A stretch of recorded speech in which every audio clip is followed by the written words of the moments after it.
Christopher, nice to see you again.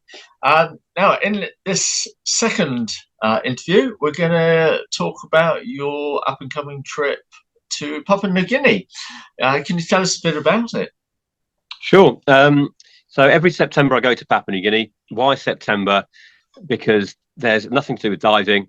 There's a cultural festival on in the mountains. It's the most amazing festival that I've ever been to. I've been going since 2010. I've not missed one. And between 130 and 150 tribal groups get together for the weekend in the middle of September every year. So I've been running land tours there. And I tie that in with dive trips. So this year we're doing a liverboard on the MV Fabrina in the Bismarck Sea, going to some of my favourite dive sites on the planet. No one else is going to be there. They're totally unspoilt. The biodiversity is sensational. 75% of the world's hard coral species can be found up there. Originally, it was a 9-night trip, but we've got an extra night for free. So we're doing 3rd to the 13th of September, diving Kimby Bay, Witu Islands, and Father's Reefs. And I'm actually going up a few days early to do some diving from Wollindi Dive Resort in Kimby Bay. And then after that, we go into my 7-night Highlands Tribe tour, although there is a shorter 4-night version for people who just want to do the festival. And we spend a day with a bunch of guys known as the Asaro Mudmen, and one of the iconic tribes of the Highlands. And I've been working with these guys I've been my 10th year now, working with them, helping them develop a very rudimentary but comfortable lodge up there. And we put on an Asaro Mudmen Day on the Friday, the day before the festival. All my clients who are in Papua New Guinea for various trips, I have quite a lot of non-diving clients who go there at that time of year. We all sort of group together at the Asaro village. We put on a pretty sensational day, if I say so myself. Then we have Saturday, Sunday at the festival. And those who are on the longer version of the tour stay with me. We go across to the Western Highlands. We do some bird of paradise spotting. On a good day, we can see 5 or 6 different species of bird of paradise and other endemic bird life. Visit a couple of other tribes. And then some other clients will stay on, and I take them a few days later up to the jungle in the north of the country, an area called the Sepik. And we go and visit different tribes and what are known as spirit houses in different villages, moving along the mighty Sepik River, which is about 1,200 kilometers long. We obviously don't cover all of it, in motorized dugout canoes. And we sleep in the villages for a few nights as well. So that's my September trip in a very small nutshell in Papua New Guinea. But every year I'm there, and every September I do a slightly different dive trip. But this will be my, I think, 5th time on the Fabrina, 4th time I'm doing this particular itinerary. And it's stunning. It's every dive you could do wide angle or macro. We have a couple of dive sites that are proper muck diving. Muck diving was invented in Papua New Guinea.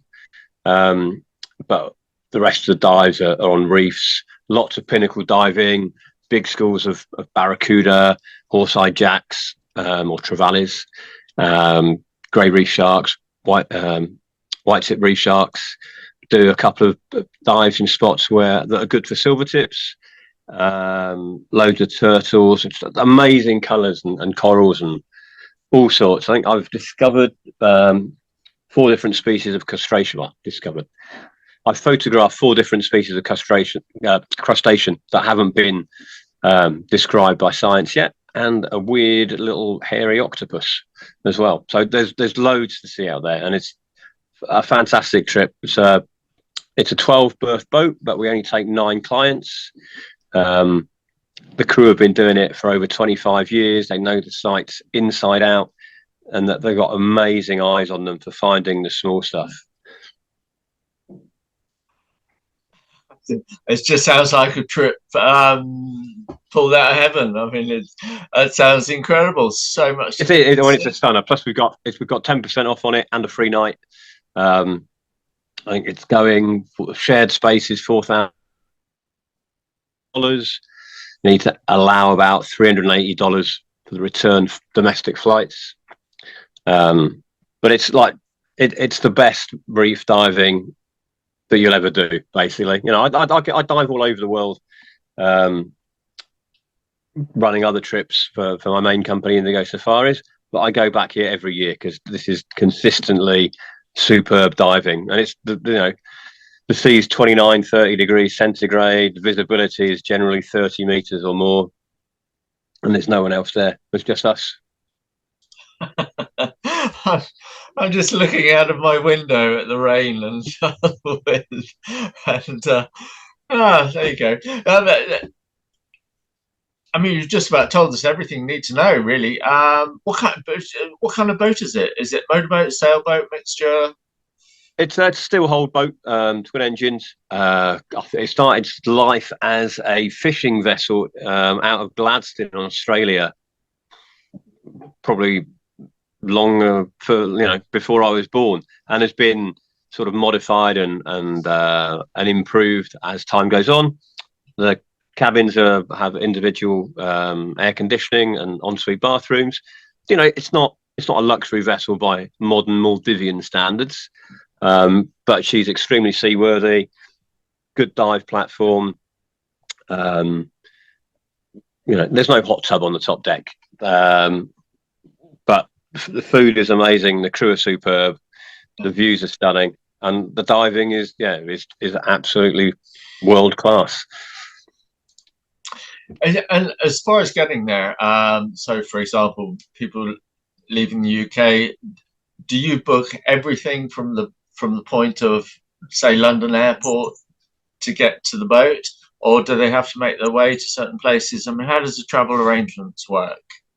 We don't book international long-haul airfares for clients. We advise them on which ones are best. It depends on what their preferences are, who they like to fly with, who they've got loyalty points and all the rest with. We look after all the domestic flights. If people are interested in flying business class from one of the hubs of Singapore or Manila or Hong Kong, we get excellent rates on business class flights. We can save them about $1,000 on the business class. But most of the time, it's easiest for clients to book wherever their departure city is to Port Moresby, the capital, on one ticket. From Europe, Qatar have very good fares and not too long a connection time. Like London, Port Moresby, or Paris, or Frankfurt, it's about 26, 27 hours. Stopping in Doha and then going via either Singapore or Manila. Okay. Brilliant. Thanks, Christopher. Excuse me.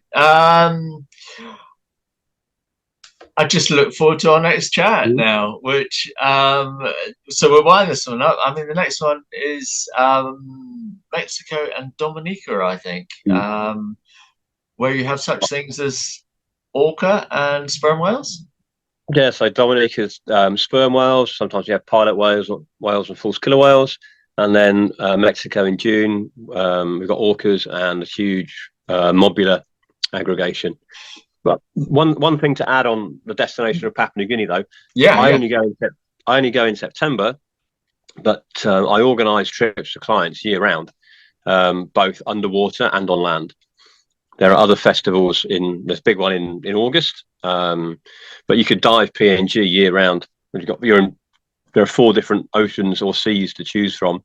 Not all of them are year-round destinations, but they're all good for at least 6 months of the year.